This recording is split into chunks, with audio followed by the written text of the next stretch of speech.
Hi everyone, my name is Tyler Oakley, and happy Pride! I don't know if I've said happy Pride yet, but happy Pride. June is Pride Month. I don't know if you know that. I'm gay, spoiler. Come out of what's going on in the world. And I feel like Pride 2020 has been a big wake-up call for a lot of queer people to see how we can be better at amplifying a lot of the voices that are disenfranchised in our community, uplifting the activists that do so much of the work that provide so many of the rights that we take for granted, and celebrating all of the diversity that the queer community has. So despite all of the official Pride parades getting canceled this year because of everything, Pride still is happening. Pride still happens year round. It's not just 1 month if a brand tells you so. It's every single day as long as you make it Pride. And one way to celebrate Pride is to dive into the art that queer people make, because just by sharing their stories and perspectives, whether it's in TV or music or books or art, it is an act of resistance and activism to stand up, to speak your truth, to share your story. And today I wanted to share with you some of my favorite queer pieces of art. And if there's any queer stuff that I forgot or missed,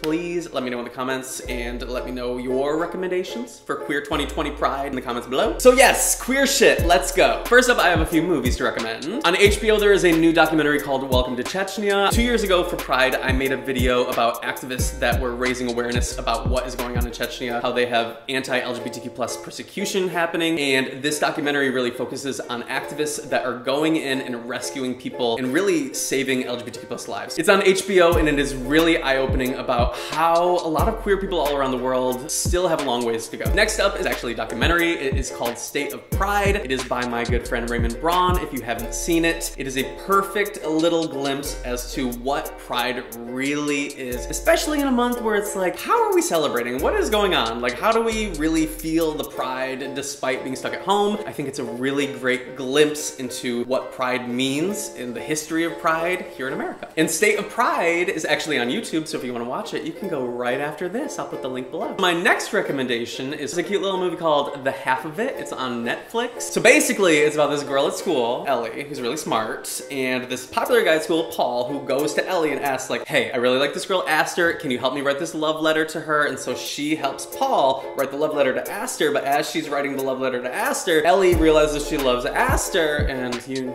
can only imagine what happens next. That is called The Half of It on Netflix. Enjoy. And my last recommendation is for all of the Disney gays out there. There is a new Pixar short called Out. Now, I don't want to spoil it because, like I said, it's a short, it's not a full series, it's not a movie, but it features Pixar's very first lead LGBTQ+ character. And just to see representation like that on a platform like Disney Plus, it is like mind-boggling compared to what representation was when I was really growing up. So if you're one of those gays that loves like the animated features on Pixar and Disney, I think this one's for you. Okay, so those were movies. Moving on to some TV you should watch. Oh my god, I'm obsessed with Legendary. But before we talk about Legendary, I guess we should also acknowledge you should watch Pose. If you haven't seen Pose, it's all on Netflix. Go watch it. It's incredible. It's about the ballroom scene, and it's super queer, and it's powerful TV. But then if you loved Pose, there's a new voguing reality show. It's called Legendary. It is on HBO Max. It's kind of like America's Best Dance Crew meets Pose. It's a dancing competition. It's super queer. You will be screaming at the TV. I sure do. It's really fun. Also on HBO, there's a new show called We're Here. It's kind of like Queer Eye meets drag queens. So basically, it is these 3 drag queens, Shangela, Bob the Drag Queen, and Eureka, coming to small towns all across America and giving makeovers to certain people in the community and putting on this huge epic drag show for the town. And it's incredible to see how drag can really transform lives. Every single episode, you will be brought to tears. I feel like drag is magic, and you get to witness it every single time they do a transformation. Next up is a TV show called Work in Progress. And because it's on Showtime, it's a little bit raunchier, which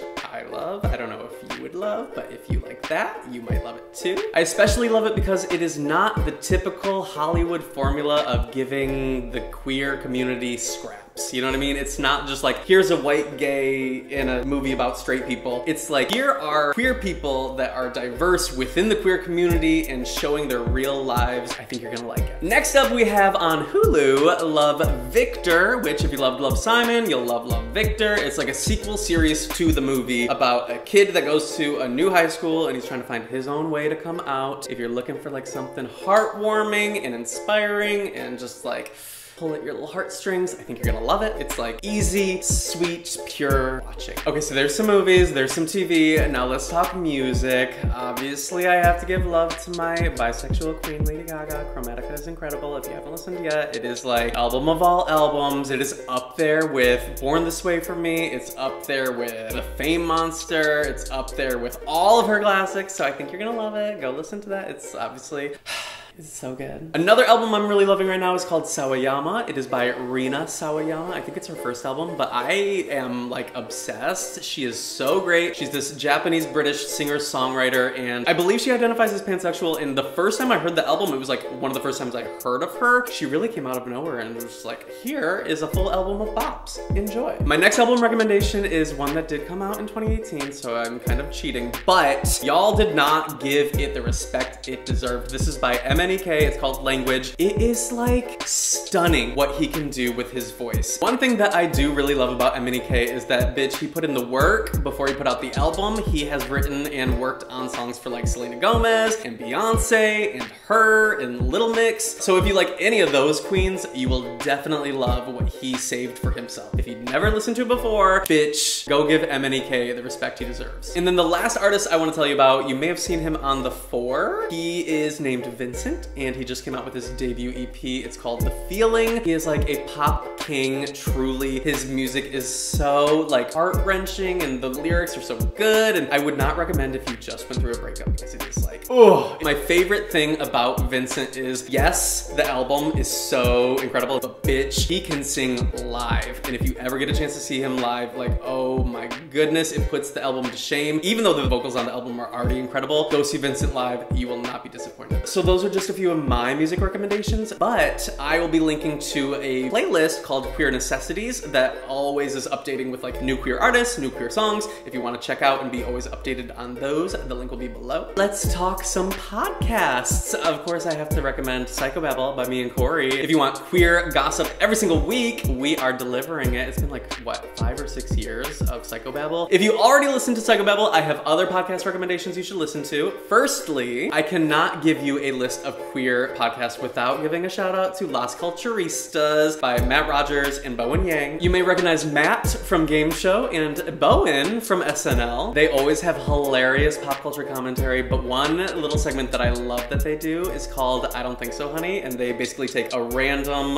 topic and they have to take 1 minute to completely like cancel it and say like, no, I don't think so, honey. And they never fail to crack me up. So if you want to laugh, it's called Las Culturistas. Next up is a podcast called Gender Reveal, where the host every single week interviews somebody who is trans or non-binary, and they talk all about what gender is to them and their life experiences. I feel like so often queer people do not get to speak for themselves about their own experiences, so Gender Reveal really gives the microphone to these people to talk about their own lived experiences. Another podcast you might like is called Queering DESI. It is all about the unique experiences of being queer and also South Asian. Every episode is an interview with somebody who is South Asian and queer, and as somebody who is not South Asian and queer, it really opens my eyes as to the experiences that all of us face and the ways that we're the same and the ways that we're different. And finally, one more podcast I want to recommend is called Food for Thought. They talk all about like sex and relationships and identity and race and politics, and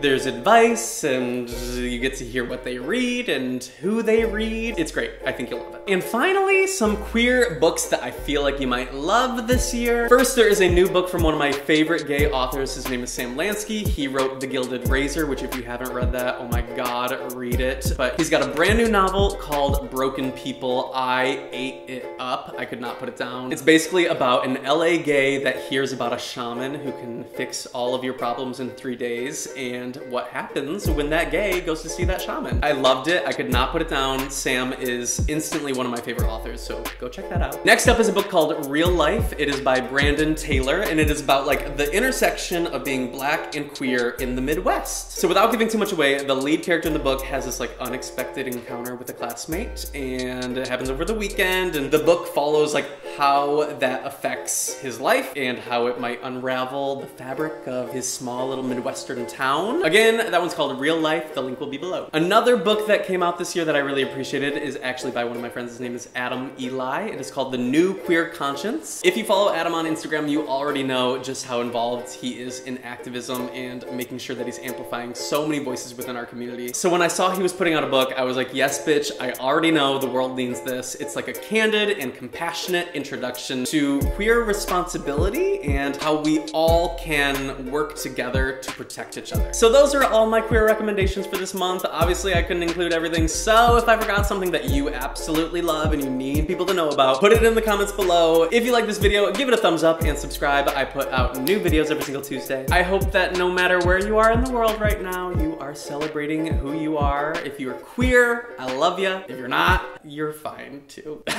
Okay, that is all I have for you guys today. Have a good life. I will see y'all next time. Bye.